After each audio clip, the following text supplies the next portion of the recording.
Kaya ba ng TNT mag-Grand Slam? Siyempre may haharang. Sino ang biggest barriers? 1. Meralco, the defending champion.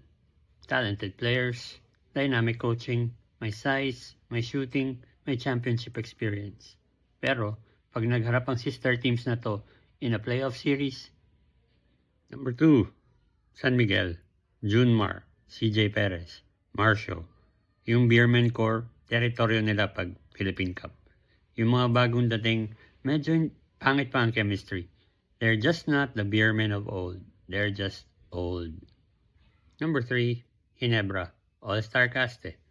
Mabilis, malalim, deadly ang grupo. Nila Scotty, Troy, Holt, Japet, RJ. Medyo manipis lang sila sa baba. And size matters in a conference dominated by Junmar Fajardo.